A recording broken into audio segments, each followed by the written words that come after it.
আমি এখন আছি একটা কুমড়োর জমিতে। দেখেন চতুর্পাশে কি মানে জমির পুরো জমিটাতে কি পরিমাণ কুমড়ো আসছে দেখতেই পাচ্ছেন ভাই। ভিডিওটা একটু সামনের দিকে দেখেন, কি পরিমাণ কুমড়ো আসছে। আমি আশ্চর্য হয়ে গেছি দেখে। এই কুমড়োর কিন্তু অনেক স্বাস্থ্য উপকারিতা আছে, এতে প্রচুর পরিমাণ ভিটামিন এবং মিনারেলস আছে। আপনারা গরমের সময় চেষ্টা করবেন কুমড়ো খাওয়ার জন্য। এটা রান্না করে খাওয়া যায় আর সবজি হিসেবে খাওয়া যায়। আপনারা যে কোনো একটা পদ্ধতি অবলম্বন করে খেতে পারেন। দেখেন কত বড় একটা কুমড়ো, এখানে কি পরিমাণ কুমড়ো, এটা বিশেষ করা যায় যে ব্যাপক। এগুলো সাদা হয়েছে বিশেষ করে কারণ এগুলো মাটিতে রাখা হয়েছে। যদি মাচা দেওয়া হতো তাহলে এরকম সাদা হতো না। এখানে বেশ কিছু কুমড়ো দেখা যাচ্ছে পচে গেছে। এটার কারণ এই যে মাটিতে রাখার কারণেই পচে গেছে। দেখেন এগুলো পচে গেছে, তবে যেগুলো পরিপূর্ণ হচ্ছে সেগুলো কিন্তু পচেনি ভাই, তাই না? না, সেগুলো কিন্তু বেশ সুন্দর লাগতেছে দেখতে। এগুলো বাজারে অনেক চাহিদা আছে। আমরা যখন গ্রামীণ পরিবেশে আসি, গ্রামীণ জমিতে আসি, তখন এই ধরনের কুমড়োর ক্ষেত, লাউয়ের ক্ষেত দেখেন। আশেপাশে দেখেন যে পাটের চাষ করতেছে লোকজন। গ্রামের পরিবেশ আসলে সুন্দর।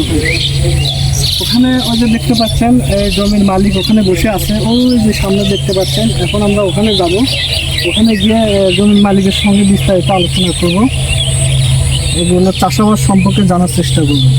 এখানে করছিলাম যে পেঁয়াজ বুনছিলাম। আচ্ছা, বোনার পরে পেঁয়াজের খাদ্য খুদ্য সব কিছু দিলাম, গাছও হলো এত বড় বড়, আচ্ছা, কিন্তু গোট নামলো না।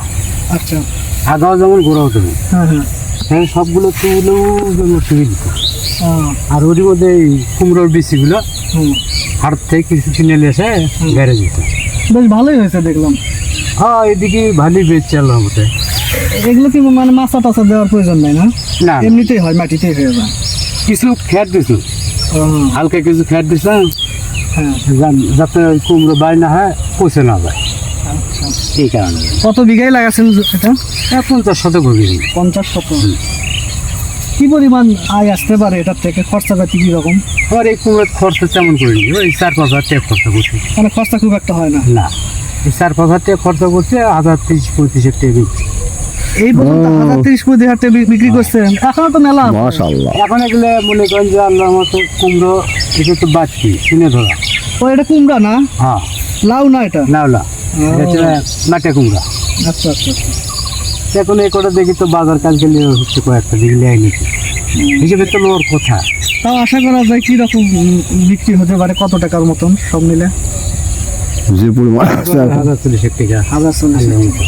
চিন্তা করে দেখছেন? যারা ভাই বিদেশ যায়, আপনারা চেষ্টা করবেন বিদেশে না গিয়ে এইরকম কুমড়ো চাষ করার। নিজের দেশেই থাকে, নিজের দেশেই কিন্তু ভালো একটা কিছু করতে পারবেন আপনারা, আমার মনে হয়। এই ভিডিওটা মনে করেন যে আপনি বাংলা দ্বীপের পেলে এই কুমড়ো কমতে হলে 1 লাখ টাকা নিচে জালেঙ্গা দিলে মনে সম্ভবত বেশ সুন্দরভাবে নিচের দিকে ঝুলে থাকে। আর যেগুলো মাটির সাথে থেকে পচে যাচ্ছে সেগুলো পচে গেল না, পচে যায়, দাগ হয়। ওই জাংলা কুমড়ো আমি একটা 30 টাকা 35 টাকা করে বেচছি, আগে 40। আর এগুলো হচ্ছে 20 টাকা 22 টাকা মাটি যায়। এক সাইডে সাদা, এক সাইডে সাদা হয়ে গেছে। ওই জন্য মাটি। এগুলো কি মানে মাটিতে যদি না রাখতাম তাহলে এরকম সাদা হতো না? না না, সাদা হবে না। মানে জালেঙ্গা দিলে কালারটা অরিজিনাল কালার থাকতো, সবুজ কালার হতো। সবুজ কালার। হ্যাঁ, সবুজ কালার। এই কুমড়ো জাতগুলো ভালো হতো ভাই। সেটা যে ইনকে এত বড় বড় লম্বা হয়, এইরকম মানে ঘুরে গাড়া চড়তে আসে এরকম। আর যে না, দেখে তো সুন্দর লাগছিল। আমরা যাচ্ছিলাম এই দিক দিয়ে, তো ভাবলাম একটা ভিডিও করে দিই।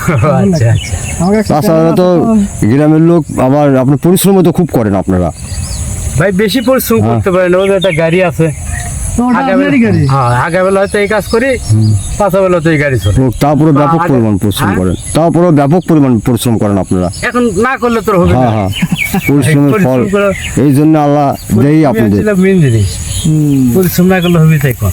এখন কি এগুলো ঘাস পরিষ্কার করতেছে? না না, দুটো দামরাজ। ও, গরু খাওয়ার জন্য?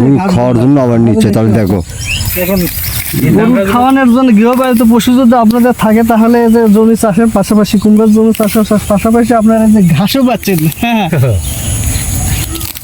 হ্যাঁ, খুব সুন্দর একটা পরিবেশ ভাই। তো আসেন ভাই, কাকা থাকেন, আসেন। আসসালামু আলাইকুম।